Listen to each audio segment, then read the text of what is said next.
last week, Democracy Now! Spoke to Randi Weingarten, president of the American Federation of Teachers, about what's happening in West Virginia, the teachers and staff strike there. There's no collective bargaining in West Virginia. So it is whatever we lobby the legislature and the governor, and we got to a deal, so to speak, of increasing salaries by 5% this year. It's, it is not enough because of what West Virginia teachers make, and they need to make more, and to actually freeze the premiums for about 18 months. The problem is the bills have not actually gone through a very hostile House and Senate, and no one trusts the governor. And so until some of these bills go through and there's a task force that actually takes on these huge premium hikes over the long term, you have a lot of confusion. That was Randi Weingarten, president of the American Federation of Teachers. I wanted to go back to Jay O'Neill. This whole issue of West Virginia being in the forefront historically of labor strikes. Many of the teachers of today are children or grandchildren of mine workers in West Virginia. Could you talk about this sense of history that the teachers are participating in and what you expect to happen in the next few days? Sure. If you see videos or clips of people here, you'll see a lot of teachers wearing red bandanas around their necks, and that kind of goes back to some of the early history here of labor activism. We had a thing called the West Virginia Mine Wars in the 19-teens and early 1920s. It kind of culminated in something called the Battle of Blair Mountain, which was the largest armed uprising in United States history outside of the Civil War.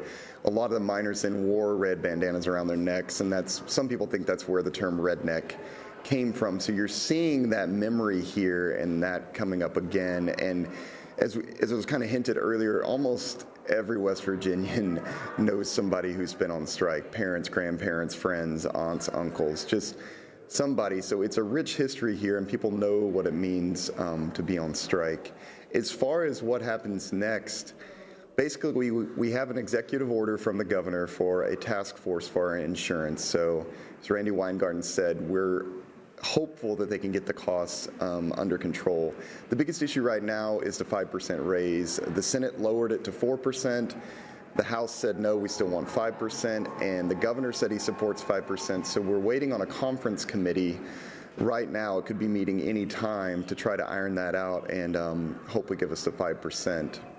I wanted to read the tweet of the acclaimed author Barbara Ehrenreich, who wrote, "A lot of children depend on free school lunches, so the West Virginia teachers made food packages for them before going on strike and have continued to try to feed them. This is our dystopian welfare state, severely underpaid teachers trying to keep poverty-stricken kids alive." This is quite amazing, Jay, as you sit there in the Capitol building in the reception area. What do you see happening? 8 days out, over 270,000 kids not going to school now, 33,000 teachers and the staff that are supporting you in this. You know, we've had a lot of community support. As she was talking about, teachers all over the state have worked to make sure kids are not going hungry. I know at my school, something like 70 backpacks full of food were sent home with kids. We also sent home flyers for churches and community centers that had organized food and meals for them, because that's the state we're in. You know, we are in a high poverty state. Most of our kids depend on breakfast and lunch coming from school. So we're in this situation where we feel like as teachers we still have to make sure our students, you know, are being fed during this time. I just want to ask Mike Elko one question. West Virginia obviously is generally known these days as Trump country, yet the president hasn't made any statement about what's going on in West Virginia. Could you talk about that? Well, you know, I think it's interesting, this idea of Trump country, because while, you know, a lot of these folks at the top of the ballot have been voting Republican, down the ballot they still vote Democratic. And, you know, even if you get into southwestern Pennsylvania nearby, you'll hear a lot of very socially conservative folks who are still very socially conservative with the National Party, but still very economically populist. And I think Trump knows, for the amount of support these teachers are getting, that he doesn't want to go against his base in this situation. Because, you know, I don't know the breakdown necessarily of where all these teachers voted, but West Virginia did vote by nearly 70% for, you know, Donald Trump. So for him to not want to talk about this shows you that he's really scared of taking on unions head on.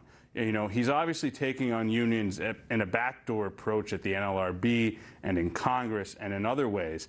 But he doesn't want to do a full-scale Scott Walker assault because he knows that's his base in places like Ohio and in Pennsylvania, Michigan, and Wisconsin. Well, we're going to leave it there, but of course continue to follow these strikes. Jay O'Neill, middle school teacher on strike in Charleston, West Virginia, speaking to us from the State Capitol building.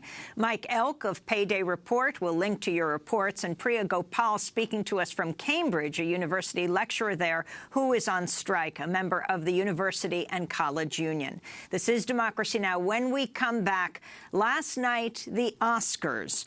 Was it historic in this Me Too, Time's Up moment?